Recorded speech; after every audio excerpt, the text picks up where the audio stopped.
Punjabi radio ਜੋ S ਸੁਣ ਰਹੇ ਸਾਰੇ ਹੀ ਸਰੋਤਿਆਂ ਨੂੰ ਬਲਵਿੰਦਰ ਕੌਰ ਵੱਲੋਂ ਪਿਆਰ ਭਰੀ ਸਤਿ ਸ਼੍ਰੀ ਅਕਾਲ। ਸਰੋਤੇ ਪ੍ਰੋਗਰਾਮ ਖਬਰ ਤੇ ਨਜ਼ਰ ਪ੍ਰੋਗਰਾਮ ਦੇ ਵਿੱਚ ਸਾਡੇ ਨਾਲ ਹੋਣਗੇ ਬਲਤੇਜ ਪੰਨੂ ਜੀ, ਦੱਸਣਗੇ ਭਾਰਤ ਵਿੱਚ ਪੰਜਾਬ ਦੇ ਵਿੱਚ ਕੀ ਕੁਛ ਚੱਲ ਰਿਹਾ। ਖਬਰਾਂ 'ਤੇ ਨਜ਼ਰ ਮਾਰਾਂਗੇ। ਖਬਰਾਂ ਤੋਂ ਪਹਿਲਾਂ ਧੰਨਵਾਦ ਸਾਡੇ ਸਪਾਂਸਰ ਦਾ ਜਿਨ੍ਹਾਂ ਨੇ ਇਸ ਪ੍ਰੋਗਰਾਮ ਨੂੰ ਸਪਾਂਸਰ ਕੀਤਾ, ਸਭ ਤੱਕ ਪਹੁੰਚਾਇਆ। ਸਤਨਾਮ ਸਿੰਘ ਸ਼ੇਰਗਿੱਲ, ਸਲਮਾ ਗੁਰਦੀਪ ਸਿੰਘ ਵਿਰਦੀ ਕਲੋਵਸ, ਮਨਜੀਤ ਸਿੰਘ ਦੀਵਾਨਾ, ਫਰਜ਼ਨੋ ਖਾਲਸਾ ਇੰਸ਼ੋਰੈਂਸ ਏਜੰਸੀ, ਜਿਨ੍ਹਾਂ ਤੋਂ ਘਰਾਂ ਦੀ, ਕਾਰਾਂ ਦੀ, ਲਾਈਫ ਦੀ, ਬਿਜ਼ਨਸ ਦੀ, ਹੈਲਥ ਦੀ ਇੰਸ਼ੋਰੈਂਸ ਕਰਵਾ ਸਕਦੇ ਹੋ। 4082722500। ਜੈਂਡਰ ਹੋਮ ਲੋਨ ਵਾਲੇ ਮੋਹਨ ਚੀਮਾ ਜੀ, 5599052575। ਟਰਕੀਆਣਾ ਇਮੀਗ੍ਰੇਸ਼ਨ ਲਾ ਫਰਮ 4159090503। ਬਹੁਤ ਬਹੁਤ ਧੰਨਵਾਦ ਕਰਦੇ ਹਾਂ। ਪ੍ਰੋਗਰਾਮਾਂ ਨੂੰ ਸਪਾਂਸਰ ਕਰਦੇ ਹੋ, ਸਭ ਤੱਕ ਪਹੁੰਚਾਉਂਦੇ ਹੋ। ਬਲਤੇਜ ਪੰਨੂ ਜੀ, ਸਤਿ ਸ਼੍ਰੀ ਅਕਾਲ, ਸਵਾਗਤ ਹੈ ਜੀ। ਸਤਿ ਸ਼੍ਰੀ ਅਕਾਲ ਜੀ, ਧੰਨਵਾਦ ਜੀ, ਬਹੁਤ ਮਿਹਰਬਾਨੀ। ਗੱਲ ਕਰਦੇ ਹਾਂ ਮੰਤਰੀ ਮੰਡਲ ਦੀ। ਪੰਜਾਬ ਦੇ ਵਿੱਚ ਹੁਣ ਵਜ਼ਾਰਤ ਹੈ ਜਿਹੜੀ ਉਹ ਬਦਲੂਗੀ। ਨਵੇਂ ਮੰਤਰੀ ਮੰਡਲ ਹੈ ਜਿਹੜਾ ਕੱਲ੍ਹ ਨੂੰ ਸਹੁੰ ਚੱਕ ਸਕਦਾ ਤੇ ਅੱਜ ਉਹਨਾਂ ਤੇ ਮੋਹਰ ਵੀ ਲੱਗ ਸਕਦੀ ਹੈ। ਬਿਲਕੁਲ ਜੀ, ਐਕਚੁਅਲੀ ਇਸ ਮਸਲੇ ਦੇ ਉੱਤੇ ਜਿਸ ਦਿਨ ਤੋਂ ਸਹੁੰ ਚੁੱਕੀ ਹੈ ਉਸ ਦਿਨ ਤੋਂ ਇਹ ਚੱਲ ਰਿਹਾ ਕਿ ਇਸ ਸਰਕਾਰ ਦੇ ਕੋਲੇ ਹਨੀਮੂਨ ਪੀਰੀਅਡ ਨਹੀਂ ਹੈਗਾ। ਕੱਲ ਦਾ ਦਿਨ ਵੀ ਜਿਹੜਾ ਦੇਖਿਆ ਜਾਵੇ ਤਾਂ ਉਹ ਠੀਕ ਹੈ ਕਿ ਤੁਸੀਂ ਕੁਝ ਥਾਵਾਂ ਦੇ ਉੱਤੇ ਜਾਣਾ, ਪਰ ਪੂਰਾ ਦਿਨ ਲੰਘ ਗਿਆ ਇੱਕ ਕਿਸਮ ਦੇ ਨਾਲ। ਇੱਕ ਦਿਨ ਛੱਡੋ, ਇੱਕ ਘੰਟਾ ਜਿਹੜਾ ਉਹ ਕੀਮਤੀ ਹੈ, ਕਿਉਂਕਿ ਅਗਲੇ 8-10 ਦਿਨਾਂ ਦੇ ਵਿੱਚ ਜੇ ਸਰਕਾਰ ਦਾ ਚੱਕਾ ਗਿੜਦਾ ਨਜ਼ਰ ਨਾ ਆਇਆ ਤੇ ਫਿਰ ਇਹ ਭੁੱਲ ਜਾਣਾ ਚਾਹੀਦਾ ਕਿ ਇਹ ਸਰਕਾਰ ਦਾ ਚੱਕਾ ਗਿੜੂਗਾ। ਕਿਉਂਕਿ ਮਹੀਨੇ 3 ਸੀ ਜਿਸ ਦਿਨ ਚਰਨਜੀਤ ਸਿੰਘ ਚੰਨੀ ਹੋਰਾਂ ਨੇ ਸਹੁੰ ਚੁੱਕੀ ਆ। ਉਸ ਤੋਂ ਬਾਅਦ ਇਹ ਇੱਕ ਦਿਨ ਕੀਮਤੀ ਆ। ਪਰ ਪ੍ਰੋਬਲਮ ਇਹ ਆ ਕਿ ਹਾਈ ਕਮਾਂਡ ਸ਼ਿਮਲੇ ਸੀ, ਗਾਂਧੀ ਪਰਿਵਾਰ, ਤੇ ਉਹ ਵਾਪਸ ਗਏ ਨੇ ਰਾਤ ਦਿੱਲੀ ਨੂੰ। ਜਾਂਦਿਆਂ ਜਾਂਦਿਆਂ ਇੱਕ ਗੱਲ ਇਹ ਜ਼ਰੂਰ ਹੋਈ ਆ ਕਿ ਉਹ ਸੁਨੀਲ ਜਾਖੜ ਹੋਰਾਂ ਨੂੰ ਚੰਡੀਗੜ੍ਹੋਂ ਨਾਲ ਦਿੱਲੀ ਲੈ ਗਏ ਆ। ਸੁਨੀਲ ਜਾਖੜ ਹੋਰਾਂ ਦੇ ਬਿਆਨ ਬੜੇ ਤੱਤੇ ਪਿਛਲੇ 2 ਦਿਨਾਂ ਤੋਂ ਆ ਰਹੇ ਆ। ਆਉਣ ਵੀ ਕਿਉਂ ਨਾ, ਜਿਹੜਾ ਬੰਦਾ ਮੁੱਖ ਮੰਤਰੀ ਦੀ ਕੁਰਸੀ ਦੇ ਇੰਨੇ ਨੇੜੇ ਪਹੁੰਚ ਕੇ ਉੱਥੋਂ ਵਾਪਸ ਪਰਤਾਇਆ ਹੋਵੇ, ਕਿਉਂਕਿ ਅੱਗੇ ਫਿਰ ਉਮੀਦ ਨਹੀਂ ਲੱਗਦੀ, ਤਾਂ ਇਸ ਕਰਕੇ ਉਹਨੂੰ ਨਾਲ ਲੈ ਗਿਆ। ਹੁਣ ਇਹ ਜਦ ਦਿੱਲੀ ਪਹੁੰਚ ਗਿਆ ਤਾਂ ਉੱਥੋਂ ਅੱਜ ਇਹਦੇ ਉੱਤੇ ਮੋਹਰ ਲੱਗ ਜੂਗੀ ਕਿ ਕਿਹੜੇ ਕਿਹੜੇ ਕੱਢੇ ਜਾ ਰਹੇ ਆ, ਕਿਹੜੇ ਕਿਹੜੇ ਲਿਆਂਦੇ ਜਾ ਰਹੇ ਆ। ਚਰਨਜੀਤ ਸਿੰਘ ਚੰਨੀ ਹੋਰਾਂ ਨੇ ਇਹਦੀ ਲਿਸਟ ਸੌਂਪ ਦਿੱਤੀ ਹੋਈ ਆ ਹਾਈ ਕਮਾਂਡ ਨੂੰ। ਜਦੋਂ ਇਹ ਪਰਸੋਂ ਦਿੱਲੀ ਤੋਂ ਵਾਪਸ ਆਏ ਰਾਤ ਨੂੰ, ਉਸ ਦਿਨ ਉੱਥੇ ਬਹਿ ਕੇ ਹਾਈ ਕਮਾਂਡ ਦੇ ਜਿਹੜੇ ਸੀਨੀਅਰ ਆਗੂ ਨੇ ਉਹਨਾਂ ਦੇ ਨਾਲ ਗੱਲ ਕਰਕੇ, ਇਹ ਜਿਹੜੇ ਜਨਰਲ ਸਕੱਤਰ ਨੇ KC ਵੇਣੂਗੋਪਾਲ, ਉਹਦੇ ਕੋਲੇ ਲਿਸਟ ਹੈ। ਅੱਜ ਇਹਦੇ ਉੱਤੇ ਮੋਹਰ ਲਾਈ ਜਾ ਸਕਦੀ ਹੈ। ਰਾਹੁਲ ਗਾਂਧੀ ਤੇ ਪ੍ਰਿਯੰਕਾ ਗਾਂਧੀ ਵਾਡਰਾ ਦਿੱਲੀ ਪਰਤ ਗਏ ਨੇ। ਇਹ ਸੂਚੀ ਨੂੰ ਅੰਤਮ ਫੈਸਲਾ ਕਿਸੇ ਵੇਲੇ ਵੀ ਹੋ ਸਕਦਾ ਹੈ, ਭਲਕੇ ਸੰਭਾਵੀ ਰੂਪ ਦੇ ਵਿੱਚ ਨਵੇਂ ਮੰਤਰੀਆਂ ਨੂੰ ਸਹੁੰ ਚੁਕਾਈ ਜਾ ਸਕਦੀ ਹੈ। ਸਾਬਕਾ ਮੰਤਰੀ ਸਾਧੂ ਸਿੰਘ ਧਰਮਸੋਤ ਤੇ ਦਵਿੰਦਰ ਸਿੰਘ ਘੁਬਾਇਆ ਦਿੱਲੀ ਦੇ ਵਿੱਚ ਮੌਜੂਦ ਰਹੇ। ਸਾਧੂ ਸਿੰਘ ਧਰਮਸੋਤ ਅੰਨੀ ਕਰਪਸ਼ਨ ਕਰਕੇ ਅਜੇ ਵੀ ਬੈਠਾ ਉੱਥੇ ਕਿ ਸ਼ਾਇਦ ਉਹਨੂੰ ਅਜੇ ਹੋਰ ਲੁੱਟਣ ਦਾ ਮੌਕਾ ਕੁਝ ਮਹੀਨਿਆਂ ਦੇ ਵਾਸਤੇ ਮਿਲ ਜਵੇ। ਜਿੰਨੇ ਤੁਸੀਂ ਕਹ ਲਓ ਕਿ ਕਰਪਸ਼ਨ ਦੇ ਮਾਮਲੇ ਦੇ ਵਿੱਚ ਇਸ ਬੰਦੇ ਨੇ ਤਬਾਹੀ ਮਚਾਈ ਹੋਈ ਸੀ। ਹੈਰਾਨੀ ਵਾਲੀ ਗੱਲ ਇਹ ਆ ਕਿ ਉਹ ਅਜੇ ਵੀ ਭਾਲ ਰਿਹਾ ਕਿ ਉਹਨੂੰ ਮੰਤਰਾਲਾ ਦੇ ਦਿਓ। ਪ੍ਰਗਟ ਸਿੰਘ, ਕੁਲਜੀਤ ਸਿੰਘ ਨਾਗਰਾ, ਰਾਜਕੁਮਾਰ ਵੇਰਕਾ ਨੂੰ ਵਜ਼ੀਰੀ ਮਿਲ ਸਕਦੀ ਹੈ।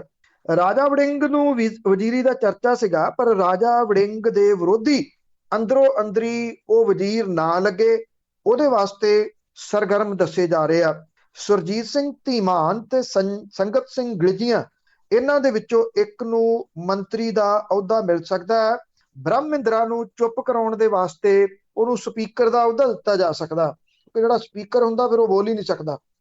ਔਰ ਇਹ ਅੱਜ ਇਹਦੇ ਉੱਤੇ ਸਹੀ ਪੈ ਸਕਦੀ ਆ। 4 ਤੋਂ 5 ਪੁਰਾਣੇ ਵਜ਼ੀਰ ਨੇ ਜਿਨ੍ਹਾਂ ਦੀ ਛਾਂਟੀ ਜਿਹੜੀ ਹੈ ਜੀ ਉਹ ਲਗਭਗ ਯਕੀਨੀ ਆ। ਮੁੱਢਲੇ ਰੂਪ ਦੇ ਵਿੱਚ ਤਾਂ ਇੱਕ ਜਿਹਦਾ ਮੈਂ ਜ਼ਿਕਰ ਕੀਤਾ ਸਾਧੂ ਸਿੰਘ ਧਰਮਸੋਤ ਵੀ ਆ। ਜੇ ਉਹ ਜੁਗਾੜ ਲਾ ਗਿਆ ਤੇ ਹੋਰ ਗੱਲ ਹੈ, ਜੇ ਉਹ ਦੁਬਾਰਾ ਆ ਗਿਆ ਵਜ਼ਾਰਤ ਦੇ ਵਿੱਚ ਤੇ ਬਦਕਿਸਮਤੀ ਹੈ। ਜਿਹੜੀ ਛਾਂਟੀ ਹੋ ਸਕਦੀ ਹੈ ਉਹਨਾਂ ਦੇ ਵਿੱਚ ਰਾਣਾ ਸੋਢੀ ਵੀ ਹੈ। ਤਰਸ ਦੇ ਆਧਾਰ ਦੇ ਉੱਤੇ ਆਪਣੇ ਜਵਾਈ ਨੂੰ ਇੰਸਪੈਕਟਰ ਲਵਾ ਗਿਆ ਗੁਰਪ੍ਰੀਤ ਸਿੰਘ ਕਾਂਗੜ ਵੀ ਇਹਦੇ ਵਿੱਚ ਹੋ ਸਕਦਾ ਸੰਭਾਵੀ ਰੂਪ ਦੇ ਵਿੱਚ। ਅੱਜ ਇਹ ਸੂਚੀ ਦੇ ਉੱਤੇ ਮੋਹਰ ਲੱਗ ਜਾਣ ਦੀ ਪੂਰੀ ਸੰਭਾਵਨਾ ਹੈ। ਜੇ ਡਿਲੇ ਹੁੰਦੀ ਹੈ ਤੇ ਫਿਰ ਸਵਾਲ ਜਿਹੜੇ ਇਹ ਰਹਿਣਗੇ ਕਿ ਇੱਕ ਦਿਨ ਹੋਰ ਹਾਈ ਕਮਾਂਡ ਨੇ ਟਪਾ ਦਿੱਤਾ ਸਰਕਾਰ ਦਾ, ਇੱਕ ਦਿਨ ਹੋਰ ਲੱਗ ਗਿਆ, ਕਿਉਂਕਿ ਜਿੰਨੀ ਦੇਰ ਤੱਕ ਮੰਤਰੀ ਮੰਡਲ ਸਹੁੰ ਚੱਕ ਕੇ ਪ੍ਰੋਪਰ ਕੰਮ 'ਚ ਨਹੀਂ ਆਉਂਦਾ ਉਨੀ ਦੇਰ ਤੱਕ ਤਬਾਦਲੇ ਨਹੀਂ ਕੀਤੇ ਜਾ ਸਕਣੇ ਅਫਸਰ ਵਗੈਰਾ ਦੇ। ਅਫਸਰਾਂ ਦੇ ਤਬਾਦਲੇ ਨਾ ਹੋਏ ਤਾਂ ਸਰਕਾਰ ਦਾ ਚੱਕਾ ਨਹੀਂ ਗਿਣਨਾ ਜੀ ਬਿਲਕੁਲ। ਤੇ ਅੱਗੇ ਗੱਲ ਕਰਦੇ ਹੈਗੇ ਆ ਚਰਨਜੀਤ ਚੰਨੀ ਦੀ। ਉਸ ਤੋਂ ਪਹਿਲਾਂ ਜਿਹੜੀ ਸਰਕਾਰ ਸੀ ਉਹ ਰਾਜਾਸ਼ਾਹੀ ਸੀਗੀ, ਉਸੇ ਤਰ੍ਹਾਂ ਹੀ ਉਹ ਜਿਸ ਤਰ੍ਹਾਂ ਰਾਜੇ ਹੁੰਦੇ ਆ ਚੱਲਦੇ ਫਿਰਦੇ ਸੀ, ਪਰ ਇਸ ਦਿੱਖ ਨੂੰ ਲਾਉਣ ਦੇ ਲਈ ਯਤਨਾਂ ਦੇ ਵਿੱਚ ਨੇ ਚੰਨੀ। ਦੇਖੋ, ਕੋਸ਼ਿਸ਼ ਇਹ ਦੇਖਿਆ ਜਾਵੇ ਤਾਂ ਚਾਹੇ ਅਜੇ ਕਿਸੇ ਨੂੰ ਇਹ ਨਾ ਦਿਸਦਾ ਹੋਵੇ ਕਿ ਪਰਦੇ ਪਿੱਛੇ ਜਿਹੜੇ ਹੁੰਦੇ ਆ ਕਠਪੁਤਲੀਆਂ ਨਚਾਉਣ ਵਾਲੇ, ਉਹ ਉਂਗਲਾਂ ਨਹੀਂ ਦਿਸਦੀਆਂ। ਇਹ ਸਕ੍ਰਿਪਟਡ ਆ ਸਭ ਕੁਝ। ਇਹ ਸਕ੍ਰਿਪਟ ਜਿਹੜੀ ਚੱਲ ਰਹੀ ਆ ਕਿਤੇ ਨਾ ਕਿਤੇ ਪੀਕੇ ਦੀ ਆ ਇਹ ਸਕ੍ਰਿਪਟ, ਕਿ ਜਿਹੜੀ ਚੀਜ਼ ਦਾ ਰੌਲਾ ਪਿਆ ਪੰਜਾਬ ਦੇ ਵਿੱਚ ਕਿ ਕੈਪਟਨ ਅਮਰਿੰਦਰ ਸਿੰਘ ਕਿਸੇ ਨੂੰ ਮਿਲਦੇ ਨਹੀਂ, ਉਹ ਆਪਣੇ ਮੰਤਰੀਆਂ ਨੂੰ ਨਹੀਂ ਮਿਲਦੇ, ਆਪਣੇ ਐਮਐਲਏਜ਼ ਨੂੰ ਨਹੀਂ ਮਿਲਦੇ, ਉਹ ਆਮ ਜਨਤਾ ਨੂੰ ਤਾਂ ਉਹਨਾਂ ਨੇ ਮਿਲਣਾ ਕੀ ਆ। 4.5 ਸਾਲ ਉੱਥੇ ਸੀਸਵਾਂ ਮਹਿਲ 'ਚ ਬੈਠੇ ਤੜਕੇ ਲਾਉਂਦੇ ਰਹੇ, ਬਾਹਰ ਨਿਕਲੇ ਹੀ ਨਹੀਂ, ਲੋਕਾਂ ਤੋਂ ਦੂਰ ਰਹੇ। ਕਾਫਲਾ ਚੱਲਦਾ 65 ਗੱਡੀਆਂ ਦਾ, ਕੋਈ ਬੰਦਾ ਨੇੜੇ ਨਹੀਂ ਆ ਸਕਦਾ। ਇੱਕ ਵੀਡੀਓ ਵਾਇਰਲ ਹੋਈ ਸੀ ਕੁਝ ਸਮਾਂ ਪਹਿਲਾਂ, ਇੱਕ ਮੰਤਰੀ ਨੇ ਕੈਪਟਨ ਅਮਰਿੰਦਰ ਸਿੰਘ ਦੀ ਗੱਡੀ 'ਚ ਚੜ੍ਹਨ ਦੀ ਕੋਸ਼ਿਸ਼ ਕੀਤੀ ਸੀ ਤੇ ਉਹਨੂੰ ਜਿਹੜਾ ਸੁਰੱਖਿਆ ਇੰਚਾਰਜ ਸੀ ਕੈਪਟਨ ਅਮਰਿੰਦਰ ਸਿੰਘ ਹੋਰਾਂ ਦਾ, ਖੂਬੀ ਰਾਮ, ਉਹਨੇ ਝਿੜਕ ਕੇ ਕਹਿਤਾ ਸੀ ਪਾਸੇ ਹੋ ਜਾ, ਗੱਡੀ ਨੂੰ ਤੂੰ ਹੱਥ ਤੱਕ ਨਹੀਂ ਲਾਉਣਾ, ਚੜ੍ਹਨਾ ਤਾਂ ਬਹੁਤ ਦੂਰ ਦੀ ਗੱਲ, ਹੱਥ ਤੱਕ ਨਹੀਂ ਲਾਉਣਾ। ਤੇ ਉਹ ਬੇਇੱਜ਼ਤ ਹੋਇਆ, ਆਰਾਮ ਦੇ ਨਾਲ ਵੇਖਦਾ ਰਹਿ ਗਿਆ ਸੀ। ਇਹ ਵੀਡੀਓ ਵਾਹਵਾ ਉਹਨਾਂ ਦਿਨਾਂ 'ਚ ਵਾਇਰਲ ਹੋਈ ਸੀ। ਚਰਨਜੀਤ ਸਿੰਘ ਚੰਨੀ ਹੋਰੀ ਸਕ੍ਰਿਪਟ ਦੇ ਮੁਤਾਬਕ ਕੋਸ਼ਿਸ਼ ਕਰ ਰਹੇ ਆ ਕਿ ਉਹ ਪੰਜਾਬ ਦੇ ਲੋਕਾਂ ਨੂੰ ਭਰਮਾ ਸਕਣ। ਕਿਉਂ? ਆਮ ਬੰਦੇ ਨੇ, ਜਿਹੜੀ ਗੱਲ ਉਹਨਾਂ ਪ੍ਰੈਸ ਕਾਨਫਰੰਸ ਕਹੀ ਸੀ, ਆਮ ਲੋਕਾਂ ਦੇ ਵਿੱਚ ਵਿਚਰਦੇ ਨੇ। ਇਹ ਸਾਰਾ ਕੁਝ ਇਸ ਕਰਕੇ ਸਕ੍ਰਿਪਟਡ ਲੱਗਦਾ ਕਿ ਦਰਬਾਰ ਸਾਹਿਬ ਤਾਂ ਸਾਰੇ ਜਾਂਦੇ ਨੇ, ਦੁਰਗਿਆਣਾ ਮੰਦਿਰ ਵੀ ਸਾਰੇ ਜਾਂਦੇ ਆ ਜਦੋਂ ਕੋਈ ਬਣਦਾ। ਇਹ ਇੱਕ ਪ੍ਰਥਾ ਚੱਲੀ ਆ ਰਹੀ ਆ, ਕੁਝ ਵੀ ਇਹਦੇ ਵਿੱਚ ਗਲਤ ਨਹੀਂ ਗਾ। ਜਿਹੜਾ ਰਾਜਨੀਤਿਕ ਬੰਦਾ ਉਹਨੇ ਸਾਰੇ ਧਾਰਮਿਕ ਸਥਾਨਾਂ ਦੇ ਉੱਤੇ ਜਾਣਾ ਹੁੰਦਾ ਵੋਟਾਂ ਦੀ ਖਾਤਰ। ਜਿਹੜੀ ਇੱਕ ਚਾਹ ਦੀ ਦੁਕਾਨ ਦੇ ਉੱਤੇ ਚਲੇ ਜਾਣਾ, ਉੱਥੇ ਬਹਿ ਕੇ ਸ਼ੇਰੋ ਸ਼ਾਇਰੀ ਕਰਨੀ, ਉਹਦੀਆਂ ਵੀਡੀਓ ਵਾਇਰਲ ਕਰਾਉਣੀਆਂ, ਫਿਰ ਇੱਕ ਕਾਲਜ ਦੇ ਵਿੱਚ ਚਲੇ ਜਾਣਾ, ਉੱਥੋਂ ਸਿਕਿਉਰਿਟੀ ਨੂੰ ਇਹ ਕਹਿਣਾ ਕਿ ਤੁਸੀਂ ਸਾਈਡ ਤੇ ਹਟ ਜਾਓ, ਮੈਂ ਸਟੂਡੈਂਟਸ ਦੇ ਨਾਲ ਸਿੱਧਾ ਮਿਲਣਾ, ਉਹਨਾਂ ਸਟੂਡੈਂਟਸ ਦੇ ਨਾਲ ਹੈਂਡਸ਼ੇਕ ਕਰਨੇ, ਉਹਨਾਂ ਦੇ ਨੇੜੇ ਹੋ ਜਾਣਾ। ਇਹ ਸਾਰੀਆਂ ਗੱਲਾਂ ਜਿਹੜੀਆਂ ਉਹ ਸਕ੍ਰਿਪਟਡ ਨੇ, ਕਿਉਂਕਿ ਕਾਂਗਰਸ ਨੂੰ ਇਸ ਗੱਲ ਦਾ ਪਤਾ ਕਿ ਜਿਹੜੀ ਤੋਏ ਕਾਂਗਰਸ ਸਰਕਾਰ ਦੀ ਕੈਪਟਨ ਅਮਰਿੰਦਰ ਸਿੰਘ ਹੋਰਾਂ ਨੇ ਕਰਵਾਈ ਆ 4.5 ਸਾਲ, ਉਹਦੇ ਵਿੱਚ ਮੇਨ ਰੋਲ ਆਮ ਲੋਕਾਂ ਤੇ ਮੁੱਖ ਮੰਤਰੀ ਦੀ ਦੂਰੀ ਆ। ਉਹ ਦੂਰੀ ਇੰਨੀ ਆ ਕਿ ਉਹਦੇ ਕੋਈ ਨੇੜੇ ਤੇੜੇ ਵੀ ਫਟਕ ਨਹੀਂ ਸਕਦਾ। ਸੀਸਵਾਂ ਮਹਿਲ ਨੂੰ ਜਾਂਦੀ ਸੜਕ ਦੇ ਉੱਤੇ ਕੋਈ ਬੰਦਾ ਲੰਘ ਨਹੀਂ ਸਕਦਾ। ਕਿਹਾ ਜਾਂਦਾ ਹੈ ਕਿ ਸੁਖਜਿੰਦਰ ਸਿੰਘ ਰੰਧਾਵਾ ਹੋਰੀ ਮਿਲਣਾ ਚਾਹੁੰਦੇ ਸੀਗੇ ਕੈਪਟਨ ਅਮਰਿੰਦਰ ਸਿੰਘ ਹੋਰਾਂ ਨੂੰ, ਕੁਝ ਮਹੀਨਿਆਂ ਦੀ ਗੱਲ ਹੈ, ਉਹ ਸਮਾਂ ਨਹੀਂ ਸੀ ਦਿੰਦੇ। ਫਿਰ ਸੁਖਜਿੰਦਰ ਸਿੰਘ ਰੰਧਾਵਾ ਹੋਰਾਂ ਨੇ ਕੀ ਕੀਤਾ, ਇੱਕ ਸੀਨੀਅਰ ਅਫਸਰ ਦੀ ਗੱਡੀ ਦੇ ਵਿੱਚ ਲੁਕਵੇਂ ਰੂਪ ਦੇ ਵਿੱਚ ਚਲੇ ਗਏ ਕੈਪਟਨ ਅਮਰਿੰਦਰ ਸਿੰਘ ਨੂੰ ਮਿਲਣ ਲਈ, ਵੀ ਮੈਂ ਮਿਲਣਾ, ਗੱਲ ਕਰਨੀ ਹੈ। ਮਤਲਬ ਇਹ ਹਾਲਾਤ, ਜਿਹੜਾ ਕੈਬਨਿਟ ਮੰਤਰੀ ਹੈ ਉਹਨੂੰ ਵੀ ਕੈਪਟਨ ਅਮਰਿੰਦਰ ਸਿੰਘ ਨਹੀਂ ਸੀ ਮਿਲਦੇ, ਕਿਸੇ ਨੂੰ ਵੀ, ਕਿਸੇ ਨੂੰ ਉੱਥੇ ਜਾਣ ਦੀ ਇਜਾਜ਼ਤ ਨਹੀਂ ਸੀ। ਇਸੇ ਕਰਕੇ ਸ਼ਾਇਦ ਕੈਪਟਨ ਅਮਰਿੰਦਰ ਸਿੰਘ ਹੋਰੀ ਆਪਣੀ ਸਰਕਾਰੀ ਕੋਠੀ ਛੱਡ ਕੇ ਨਵੇਂ ਬਣੇ ਸਿਸਵਾ ਮਹਿਲ ਦੇ ਵਿੱਚ ਚਲੇ ਗਏ ਸੀਗੇ ਕਿ ਉੱਥੇ ਨਾ ਕੋਈ ਨੇੜੇ ਆਊਗਾ, ਨਾ ਕਿਸੇ ਨੂੰ ਮਿਲਣ ਦਿੱਤਾ ਜਾਊਗਾ। ਸਰਕਾਰੀ ਕੋਠੀ ਦੇ ਵਿੱਚ ਐਮਐਲਏਜ਼ ਜਾਂ ਮੰਤਰੀ ਦਾ ਦਾਖਲਾ ਰੋਕਿਆ ਨਹੀਂ ਜਾ ਸਕਦਾ, ਪ੍ਰਾਈਵੇਟ ਘਰ ਦੇ ਵਿੱਚ ਇਹ ਰੋਕਿਆ ਜਾ ਸਕਦਾ ਕਿ ਇਹ ਪ੍ਰਾਈਵੇਟ ਸੜਕ ਹੈ, ਤੁਸੀਂ ਇੱਥੋਂ ਦੀ ਨਹੀਂ ਲੰਘ ਸਕਦੇ। ਇਸ ਕਰਕੇ ਚਰਨਜੀਤ ਸਿੰਘ ਚੰਨੀ ਹੋਰੀ ਇੱਕ ਸਕ੍ਰਿਪਟ ਦੇ ਤਹਿਤ ਆਮ ਲੋਕਾਂ ਵਰਗੇ ਲੱਗਣ ਦਾ ਯਤਨ ਕਰ ਰਹੇ ਆ। ਜੇ ਇਹ ਰੀਅਲ ਦੇ ਵਿੱਚ ਹੋਵੇ ਤੇ ਇੱਕ ਬਹੁਤ ਚੰਗੀ ਗੱਲ ਹੈ। ਲੋਕਾਂ ਦੇ ਨੇੜੇ ਨੇਤਾ ਰਹਿਣਾ ਚਾਹੀਦਾ, ਪਰ ਨੇਤਾ ਵੋਟਾਂ ਲੈਣ ਤੱਕ ਲੋਕਾਂ ਦੇ ਨੇੜੇ ਹੁੰਦਾ, ਉਸ ਤੋਂ ਬਾਅਦ ਉਹ ਏਡੀ ਦੂਰੀ ਬਣਾ ਲੈਂਦਾ ਕਿ ਜੇ ਲੋਕ ਚੀਕ ਵੀ ਮਾਰ ਕੇ ਉਹਨੂੰ ਬੁਲਾਉਣਾ ਚਾਹਣ ਤੇ ਉਹ ਚੀਕ ਵੀ ਉਹਦੇ ਕੰਨਾਂ ਤੱਕ ਨਹੀਂ ਪਹੁੰਚਦੀ। ਜੀ, ਅੱਗੇ ਬ੍ਰਿਟੇਨ ਦੀ ਗੱਲ ਕਰੀਏ, ਉਹਨਾਂ ਨੇ ਕੋਵਿਡਸ਼ੀਲਡ ਨੂੰ ਤਾਂ ਮਾਨਤਾ ਦੇ ਦਿੱਤੀ ਆ, ਪਰ ਜਿਹੜਾ ਸਰਟੀਫਿਕੇਟ ਹੁੰਦਾ ਇੰਡੀਆ ਦਾ ਉਸ ਨੂੰ ਅਜੇ ਵੀ ਨਹੀਂ ਮੰਨਿਆ। ਬ੍ਰਿਟਨ ਦੀ ਸਰਕਾਰ ਨੇ ਭਾਰਤ ਦੇ ਵਿੱਚ ਬਣੀ ਆਕਸਫੋਰਡ ਐਸਟਰਾਜੈਨੇਕਾ ਦੀ ਕੋਵਿਸ਼ੀਲਡ ਜਿਹੜੀ ਵੈਕਸੀਨ ਹੈ ਉਹਨੂੰ ਅਪਰੂਵਲ ਦਿੱਤੀ ਆ ਔਰ ਮੁਲਕ 'ਚ ਸਫ਼ਰ ਕਰਨ ਵਾਲਿਆਂ ਨੂੰ ਵੱਡੀ ਰਾਹਤ ਦਿੱਤੀ ਹੈ।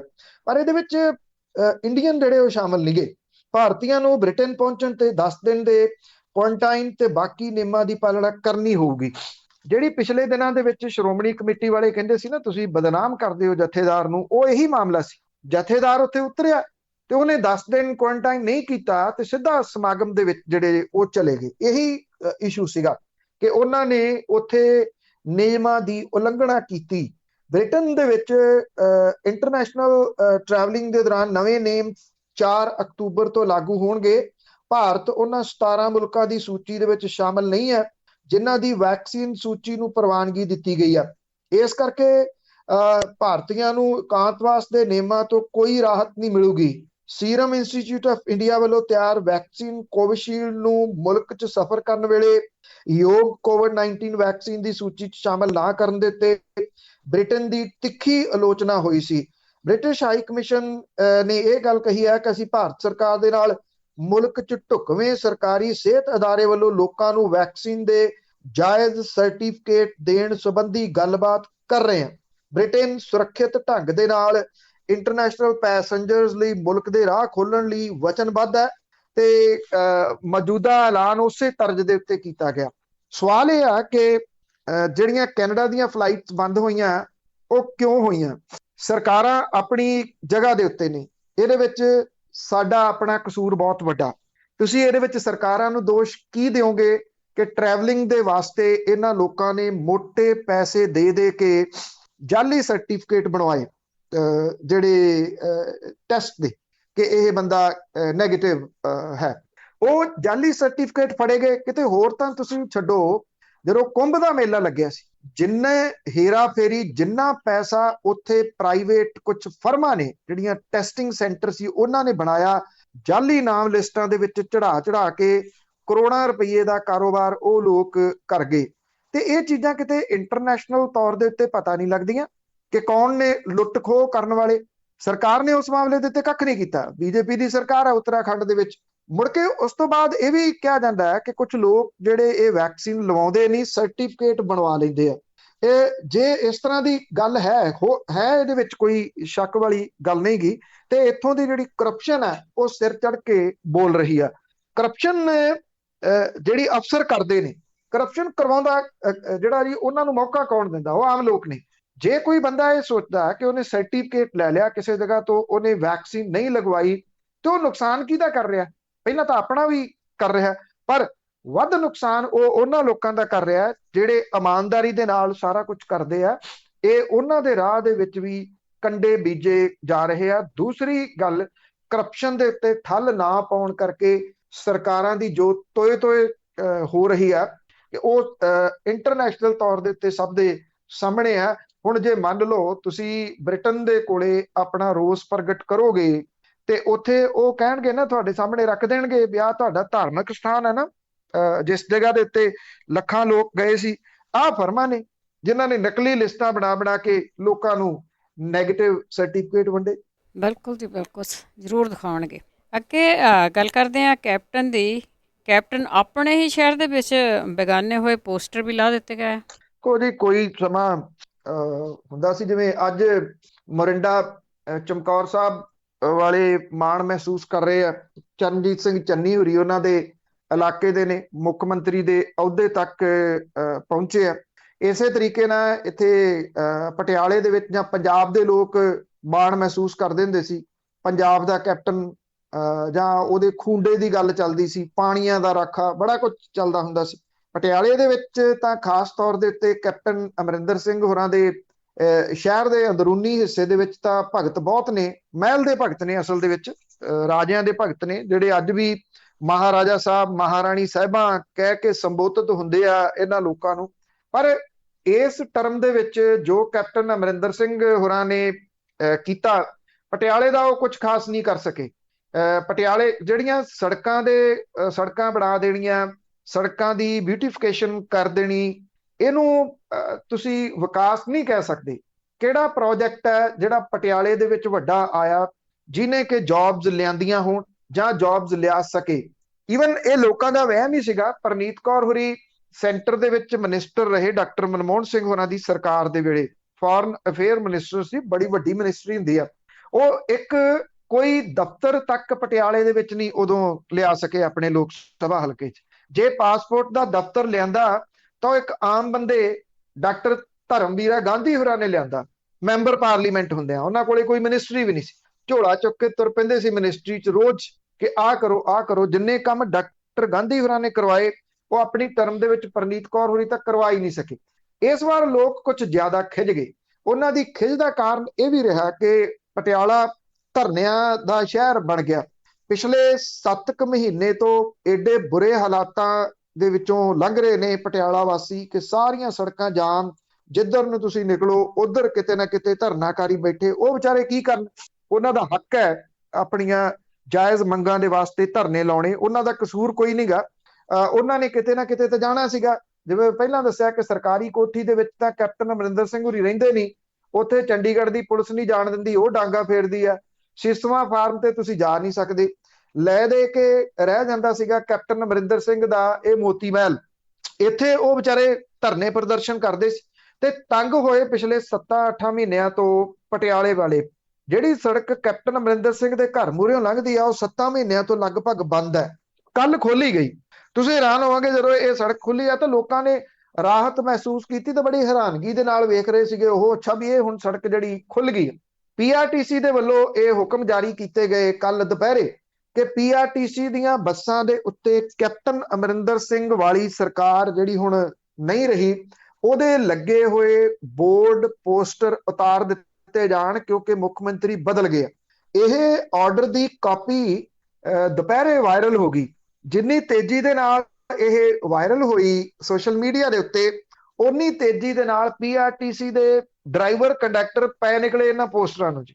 ਔਰ ਜਿੱਥੇ ਜਿਹਦੇ ਹੱਥ ਦੇ ਵਿੱਚ ਜਿੰਨਾ ਪੋਸਟਰ ਆਇਆ ਉਹ ਕੰਧਾਂ ਤੇ ਲੱਗੇ ਪੋਸਟਰ, ਬੱਸਾਂ ਦੇ ਉੱਤੇ 4 ਚਫੇਰੇ ਲੱਗੇ ਪੋਸਟਰ ਜਿਹੜੇ ਸੀ ਲਾ ਲਾ ਕੇ ਉਹਨਾਂ ਨੇ ਘੰਟਿਆਂ ਦੇ ਵਿੱਚ ਹੀ ਉਹ ਮਾਰੇ। ਕਿਉਂਕਿ ਪੀਆਰਟੀਸੀ ਦਾ ਹੈੱਡ ਆਫਿਸ ਪਟਿਆਲੇ ਦੇ ਵਿੱਚ ਹੈ। ਇੱਥੇ ਉਹਦੀ ਵਰਕਸ਼ਾਪ ਵੀ ਹੈ ਤੇ ਉਹਦਾ ਮੇਨ ਆਫਿਸ ਵੀ ਹੈ। ਇੱਥੋਂ ਆਪਰੇਟ ਬੜੀ ਵੱਡੀ ਗਿਣਤੀ ਦੇ ਵਿੱਚ ਹੁੰਦੀਆਂ ਨੇ।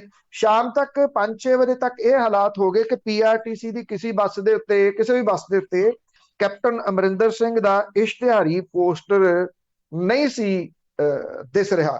ਸਿਆਸਤਦਾਨਾਂ ਨੂੰ ਵੇਖਿਆ ਜਾਵੇ ਤਾਂ ਇਹ ਇੱਕ ਸਮਝਣ ਵਾਲੀ ਗੱਲ ਹੈ ਕਿ ਜਦੋਂ ਤੁਸੀਂ ਲੋਕਾਂ ਦੇ ਮਨਾਂ ਦੇ ਵਿੱਚੋਂ ਉਤਰ ਜਾਂਦੇ ਹੋ ਫਿਰ ਉਹਨਾਂ ਦੇ ਵਾਸਤੇ ਪੋਸਟਰ ਉਤਾਰਨੇ ਕੋਈ ਵੱਡੀ ਗੱਲ ਨਹੀਂ ਹੁੰਦੀ। ਜੀ ਜੀ, ਉਹ ਤੇ ਨਾਲ ਹੀ ਉਤਰ ਜਾਂਦੇ ਆ ਜੀ। ਅੱਗੇ ਗੱਲ ਕਰਦੇ ਹਾਂ ਜਥੇਦਾਰ ਦੇ ਵਿਵਾਦਤ ਬਿਆਨ ਤੇ ਫੂਲਕਾ ਨੇ ਚਿੱਠੀ ਲਿਖੀ। ਬਿਲਕੁਲ ਜੀ, ਐਕਚੁਅਲੀ ਫੂਲਕਾ ਸਾਹਿਬ ਵੀ ਕਿਤੇ ਕਿਤੇ ਚਿੱਠੀਆਂ ਲਿਖਦੇ ਰਹਿੰਦੇ ਆ। ਉਹਨਾਂ ਨੇ ਹੁਣ ਅਕਾਲ ਤਖਤ ਦੇ ਜਥੇਦਾਰ ਨੂੰ ਚਿੱਠੀ ਲਿਖੀ ਹੈ ਕਿ ਪੰਜਾਬ ਦੇ ਮੁੱਖ ਮੰਤਰੀ ਬਾਰੇ ਦਿੱਤੇ ਬਿਆਨ ਦੇ ਉੱਤੇ ਉਹਨਾਂ ਨੇ ਹੈਰਾਨੀ ਪ੍ਰਗਟਾਈ ਹੈ। ਫੂਲਕਾ ਨੇ ਲਿਖਿਆ ਕਿ ਤੁਹਾਡਾ ਬਿਆਨ ਅਖਬਾਰਾਂ 'ਚ ਪੜ੍ਹਿਆ ਜਿਸ 'ਚ ਤੁਸੀਂ ਇਹ ਕਿਹਾ ਕਿ ਕੀ ਪੰਜਾਬ ਦਾ ਮੁੱਖ ਮੰਤਰੀ ਚਾਹੇ ਹਿੰਦੂ ਹੋਵੇ ਜਾਂ ਸਿੱਖ ਫਰਕ ਨਹੀਂ ਪੈਂਦਾ। ਫੂਲਕਾ ਸਾਹਿਬ ਨੂੰ ਦੁੱਖ ਇਸ ਗੱਲ ਦਾ ਹੋਇਆ ਕਿ ਉਹ ਕਹਿੰਦੇ ਮੈਨੂੰ ਬੜੀ ਹੈਰਾਨੀ ਹੋਈ ਹੈ ਕਿ ਜੇ ਸਿੱਖਾਂ ਨੇ ਇਸ ਸਿਧਾਂਤ ਤੇ ਪਹਿਰਾ ਦੇਣਾ ਸੀ ਤਾਂ ਪ੍ਰਕਾਸ਼ ਸਿੰਘ ਬਾਦਲ ਨੂੰ ਪੁੱਛੋ ਕਿ ਹਜ਼ਾਰਾਂ ਸਿੱਖਾਂ ਨੂੰ ਜੇਲ੍ਹਾਂ ਵਿੱਚ ਭਜਵਾ ਕੇ ਪੰਜਾਬੀ ਸੂਬਾ ਬਣਵਾਉਣ ਦੀ ਕੀ ਲੋੜ ਸੀ। ਉਹਨਾਂ ਸਵਾਲ ਉਠਾਇਆ ਕਿ ਪਹਿਲਾਂ ਪੁਰਾਣੇ ਪੰਜਾਬ ਦੇ ਵਿੱਚ ਕਦੇ ਹਿੰਦੂ ਮੁੱਖ ਮੰਤਰੀ ਤੇ ਕਦੇ ਸਿੱਖ ਮੁੱਖ ਮੰਤਰੀ ਹੁੰਦੇ ਸੀ। ਇਹਦੇ ਬਾਵਜੂਦ ਅਕਾਲੀ ਦਲ ਨੇ 1966 ਦੇ ਵਿੱਚ ਵੱਖਰੇ ਸੂਬੇ ਦੀ ਮੰਗ ਕਰਕੇ ਇਹ ਪੰਜਾਬੀ ਸੂਬਾ ਬਣਵਾਇਆ ਸੀ।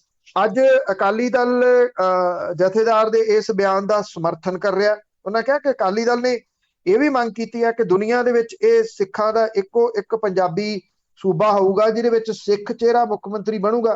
66 ਤੋਂ ਬਾਅਦ ਕੋਈ ਪਾਰਟੀ ਪੰਜਾਬ ਦੀ ਸੱਤਾ 'ਚ ਆਈ ਪਰ ਮੁੱਖ ਮੰਤਰੀ ਦਾ ਚਿਹਰਾ ਸਿੱਖ ਰਿਹਾ। ਮੈਂ ਕਿਹਾ ਕਿ ਜਦੋਂ ਪਹਿਲਾਂ ਪੁਰਾਣੇ ਪੰਜਾਬ ਦੇ ਵਿੱਚ ਹਿੰਦੂ ਮੁੱਖ ਮੰਤਰੀ ਸੀ ਤਾਂ ਅਕਾਲੀ ਦਲ ਨੇ ਪੰਥ ਖਤਰੇ ਦਾ ਨਾਰਾ ਲਾ ਕੇ ਸਿੱਖਾਂ ਨੂੰ ਜੇਲ੍ਹਾਂ ਦੇ ਵਿੱਚ ਭਜਵਾਇਆ।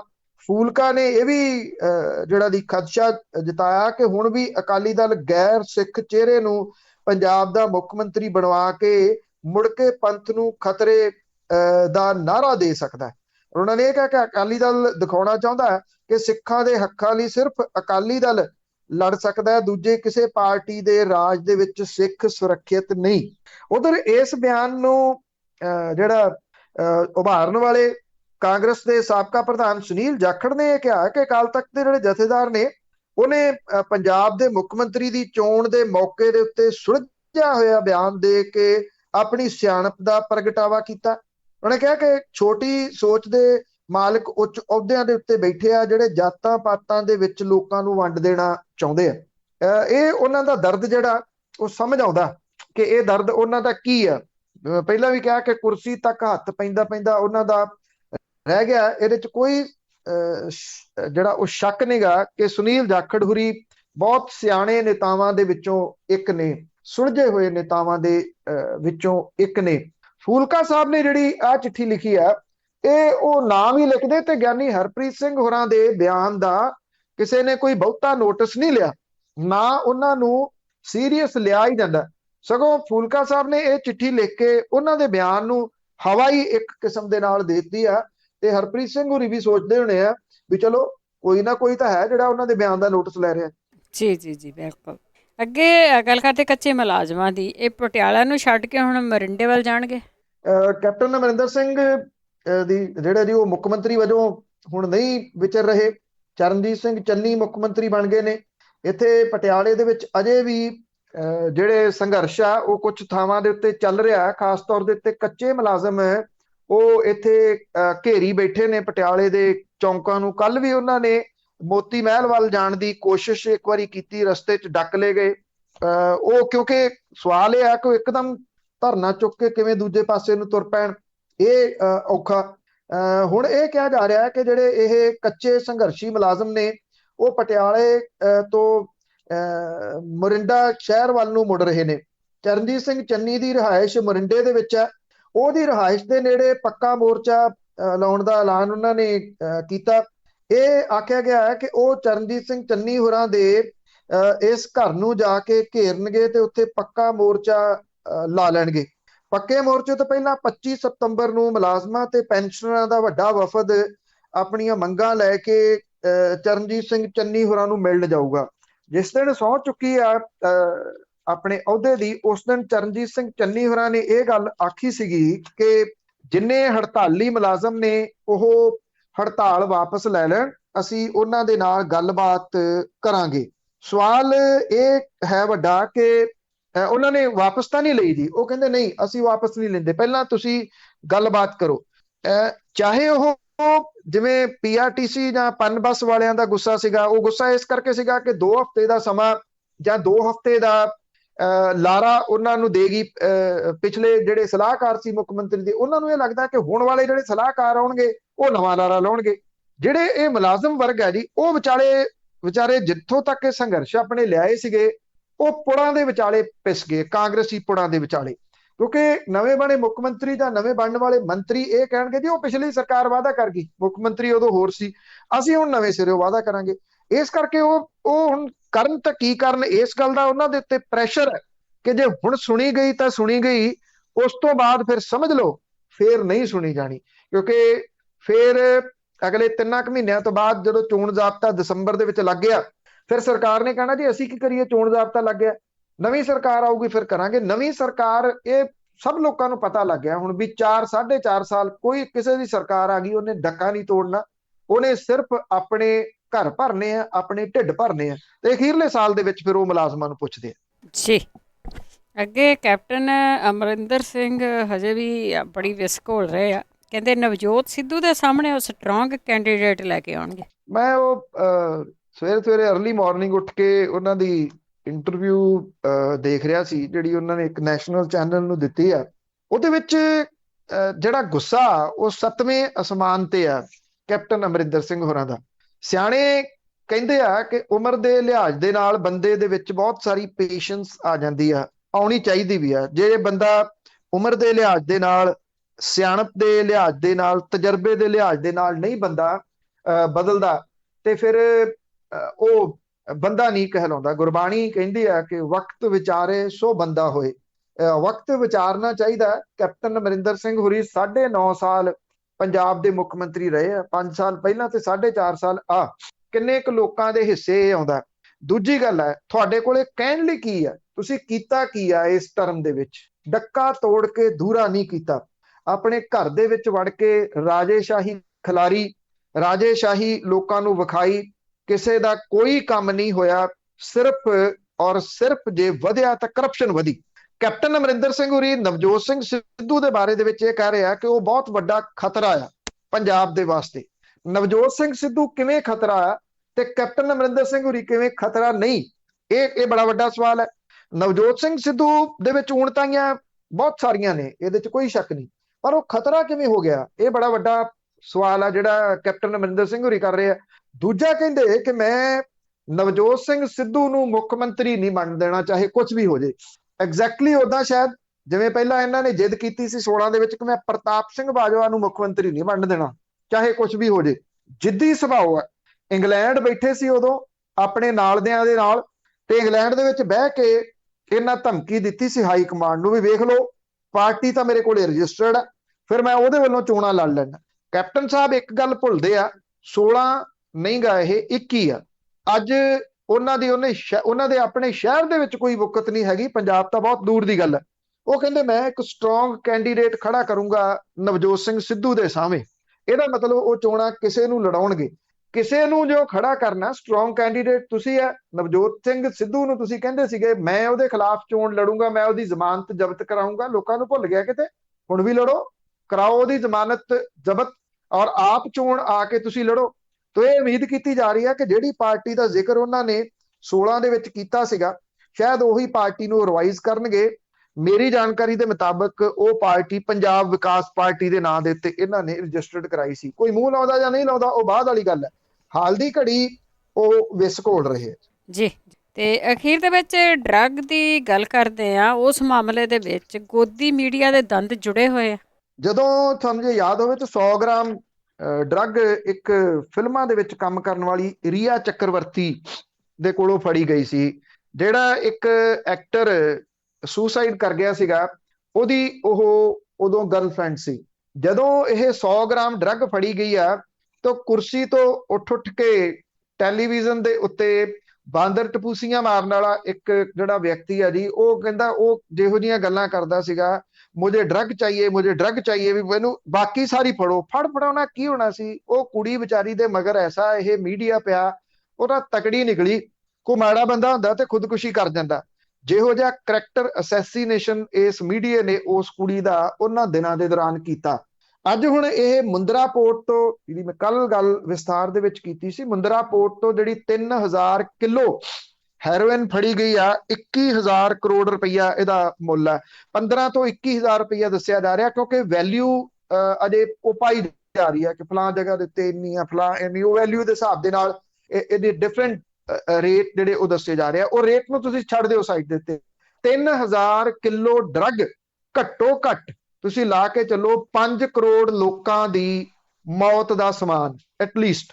ਉਸ ਮਸਲੇ ਦੇ ਉੱਤੇ ਗੋਦੀ ਮੀਡੀਆ ਦੇ ਮੂੰਹ ਦੇ ਵਿੱਚ ਘੁੰਗਣੀਆਂ ਪੈ ਗਈਆਂ, ਕੋਈ ਨਹੀਂ ਬੋਲ ਰਿਹਾ, ਕੋਈ ਨਹੀਂ ਗੱਲ ਕਰ ਰਿਹਾ ਕਿ ਇਹ ਕਿਹਨੇ ਲਿਆਂਦੀ। ਜਿਹੜਾ ਇੱਕ ਸਾਦੇ ਜੇ ਦੋ ਬੰਦੇ ਫੜੇ ਗਏ ਆ, ਹਸਬੈਂਡ ਵਾਈਫ, ਜਿਹੜਾ ਉਹਨਾਂ ਦਾ ਘਰ ਜਿਹੜਾ ਪਤਾ ਦਿਖਾਇਆ ਗਿਆ ਮੱਧ ਪ੍ਰਦੇਸ਼ ਦੇ ਵਿਜੇਵਾੜਾ ਦਾ, ਉੱਥੇ ਤਾਂ ਛੱਪਰ ਪਿਆ ਹੈ, ਛੱਪਰ ਦਾ ਐਡਰੈਸ ਦਿੱਤਾ ਗਿਆ, ਉਹ ਉੱਥੋਂ ਨਹੀਂ ਹੋ ਸਕਦੇ।